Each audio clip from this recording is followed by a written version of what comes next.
Vamos a hablar de cuáles son esos pasos fundamentales para realizar procesos de restauración ecológica. Pero antes de iniciar, pues debemos tratar de llegar a una definición de qué es restauración ecológica, ¿sí? Lo primero que debemos hacer es tener un conocimiento básico de lo que es un ecosistema. Y un ecosistema, pues básicamente es un área de cualquier tamaño con una estrecha relación o asociación de sus componentes físicos, en este caso abióticos y bióticos, y organizado de tal manera que si cambia un componente o subsistema, cambian los otros componentes y en consecuencia el funcionamiento de todo lo que es el ecosistema.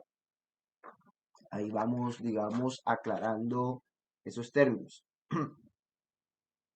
En el estudio de los ecosistemas se tiene en cuenta la composición de las especies, la estructura y el funcionamiento, que son los procesos, porque en última la restauración ecológica es un tipo de manejo de ecosistemas que apunta a recuperar la biodiversidad, su integridad y su salud ecológica. Es decir, cuando nosotros estamos haciendo restauración, entonces queremos recuperar la composición que básicamente son las especies. La estructura está relacionada con condiciones en las cuales las especies dependen, por ejemplo, de la cantidad de recursos ofertados, del ciclo de nutrientes, ¿sí? Y el funcionamiento, básicamente la función sale de esa relación directa entre la composición y la estructura, ¿no? Importante eso. Aclaremos entonces,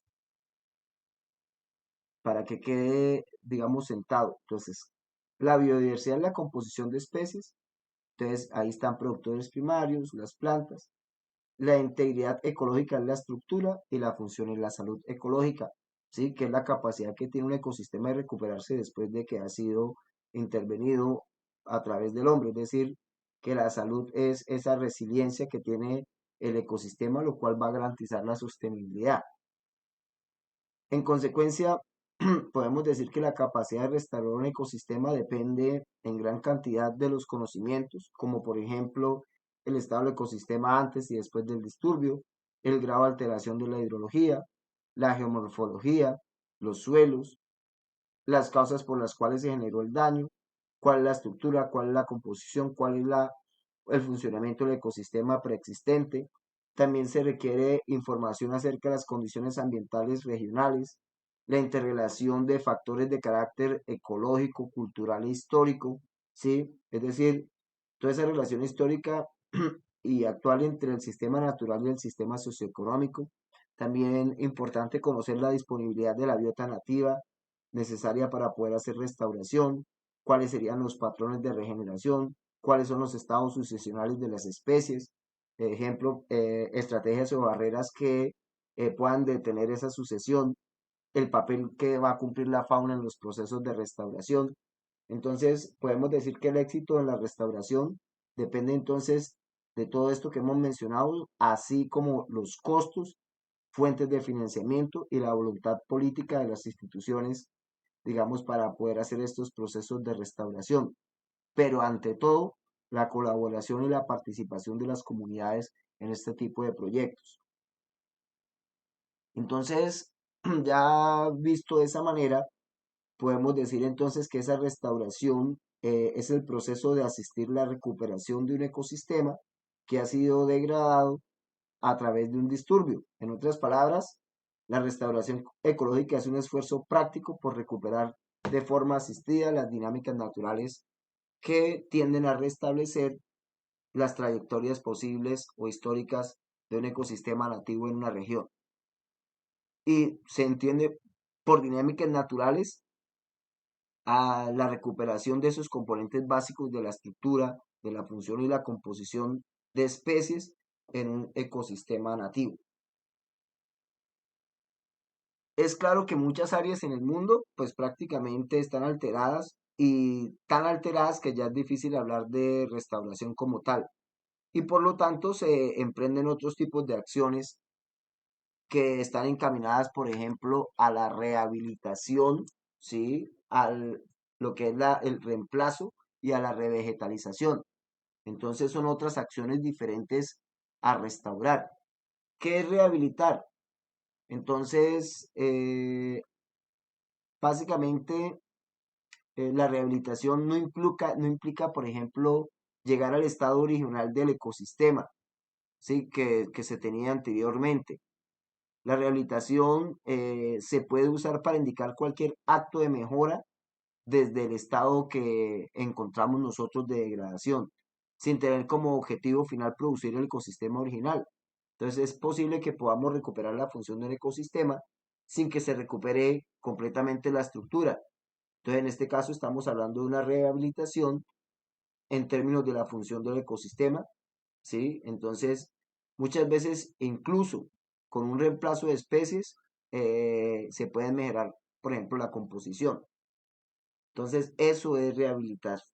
¿Qué es la reclamación?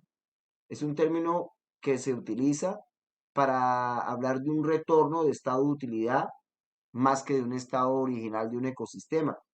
Un ejemplo de ello es que se reemplaza un ecosistema degradado por uno productivo, por ejemplo, pero esas acciones no van a llevar al ecosistema original.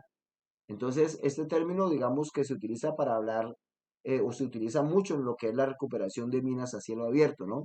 Entonces, se refiere entonces a a ese reemplazo de ciertas acciones que me permitan mejorar condiciones del suelo, la topografía y disminuir los efectos del disturbio. Y la revegetalización, que es otra acción, digamos que se utiliza para describir el proceso por el cual las plantas colonizan el área del cual han sido removidas de su cobertura vegetal original, por efecto, digamos, de algún tipo de disturbio. Entonces, la revegetalización no necesariamente va a implicar que nosotros logremos la vegetación original, sino que solamente aparezca, por ejemplo, eh, unas especies colonizadoras o especies invasoras que van a desviar la sucesión de las coberturas originales. Y eso es revegetalizar. Sin embargo, la restauración ecológica como disciplina tiene otras dimensiones, ¿no? ¿Cuáles? Una dimensión política, económica y ética. Entonces, en esas dimensiones que estamos viendo, ¿sí? Aquí podemos ver nosotros que tenemos la participación de la comunidad, ahí estaría, digamos, esa dimensión social. Y esta dimensión social busca desintegrar a las poblaciones humanas a los proyectos de restauración y de esa manera contribuir a mejorar, digamos, las condiciones que esas poblaciones tienen. Pero ¿esto qué implica? Que se debe tener un enfoque amplio de restauración para lograr que la gente identifique esos objetivos de los proyectos y se pueda vincular a ellos. En el tema de la dimensión económica y política se refiere principalmente, pues obviamente, a todos los costos que implica restaurar, digamos, grandes o pequeñas áreas y a la necesidad de una voluntad política que haga esa restauración como una práctica ligada a la conservación de los ecosistemas.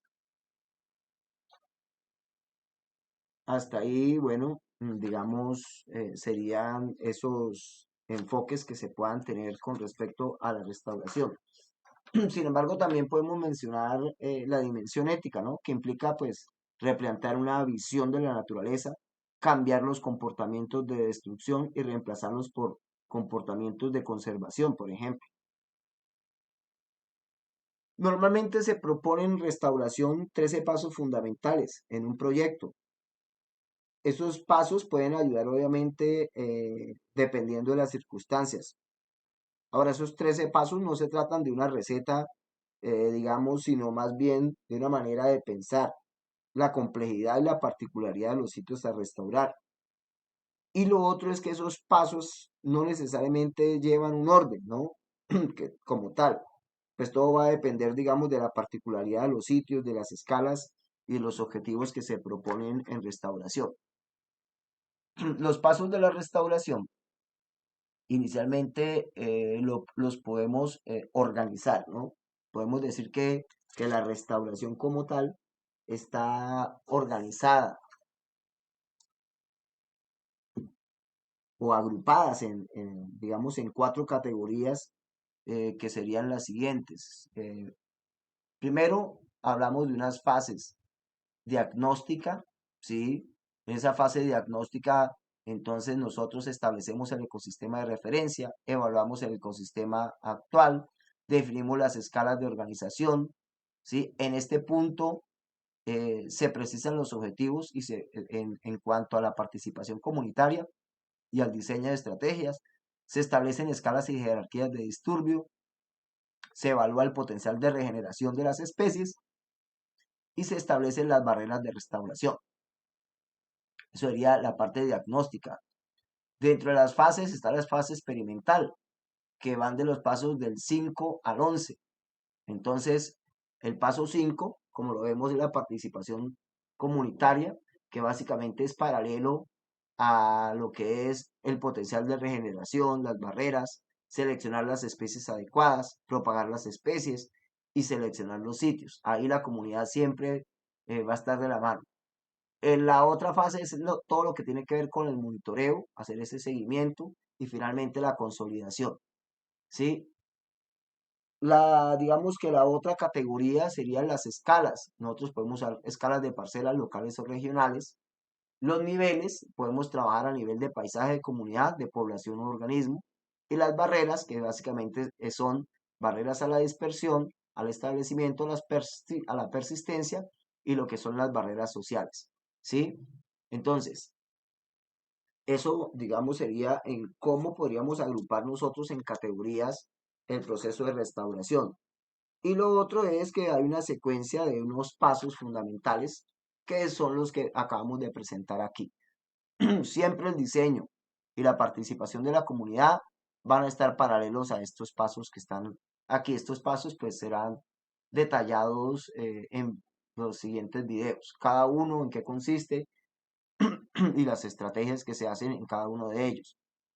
Finalmente, debemos analizar la relación entre las cuatro grandes categorías y las divisiones, ¿no?